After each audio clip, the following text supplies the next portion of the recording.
what I would pay, right around $750. The main man, when it comes to guitar values, can still get all excited when he sees something really unusual. I'm holding a mid-30s Rickenbacker style A22 lap steel, which is historically one of the most important instruments in the history of electric guitars. Everything else today sort of stems from this. This is the granddaddy of them all.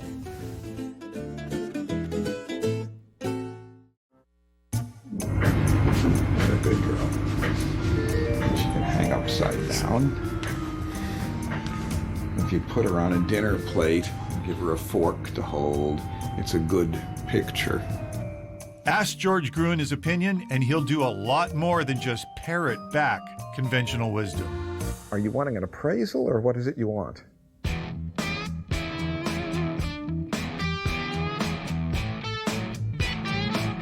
When it comes to putting a value on vintage guitars, banjos, and mandolins, George Gruhn is the guy.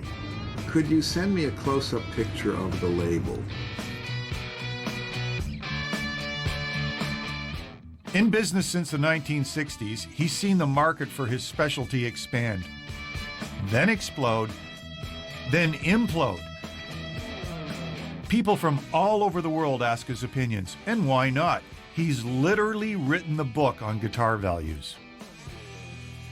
When I started out collecting in 1963, it was pretty much getting in on the ground floor level. Acoustics had been collectible for a few years. The electrics really were not yet collectible.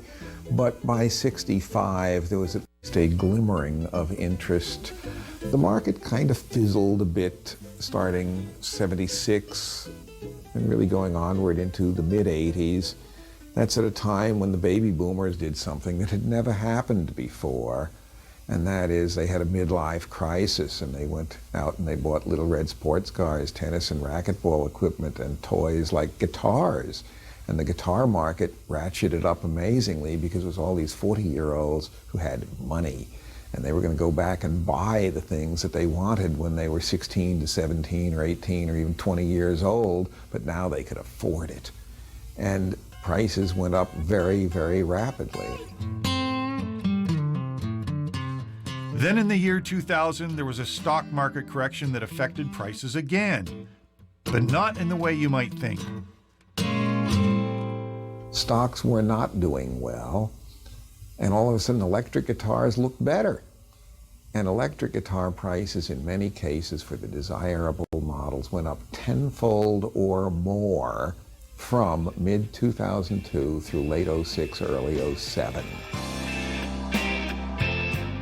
When the market exploded, it shot straight up, higher than it had ever gone before. An example would be a 1956 Les Paul Gold Top. That would have been about $7,500 in early to mid-02. But by late '06, early '07, that was $85,000. It's great if you are riding that wave and you know when to get off. If you don't get off at the right time, when a bubble pops, it can really go down fast. These guitars were going up at a rate that was simply not sustainable. The bubble hurt the people who cared the most about guitars and benefited those who cared the least. Speculators. They're folks with lots and lots of cash, but often no desire to actually hold the instrument. See, the utility tool user and the true collector both are buying it to keep it. They are end users, and when they are the foundation of the market, whether it's tool users or collectors, there is stability because there's a foundation to that market. The speculators simply are gone.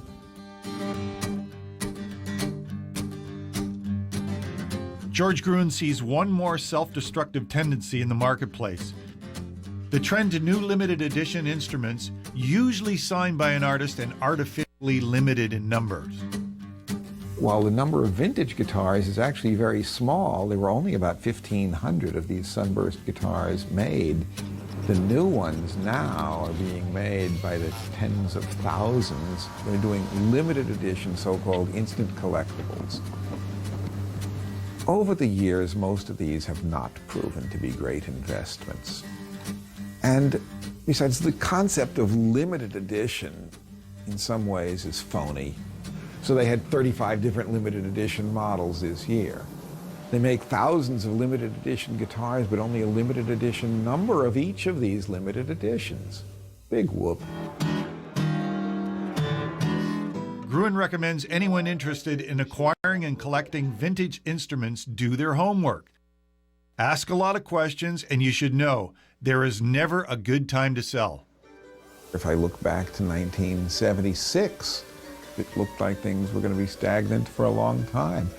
And I sold much of my personal collection for what was top dollar at that time and bought a business building and a house, which was a good thing for me to have.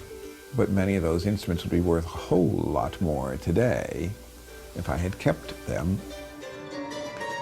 Gruhn's final piece of advice is, buy what you love. Keep it, play it, and enjoy it. And don't worry too much about the return when you finally let it go.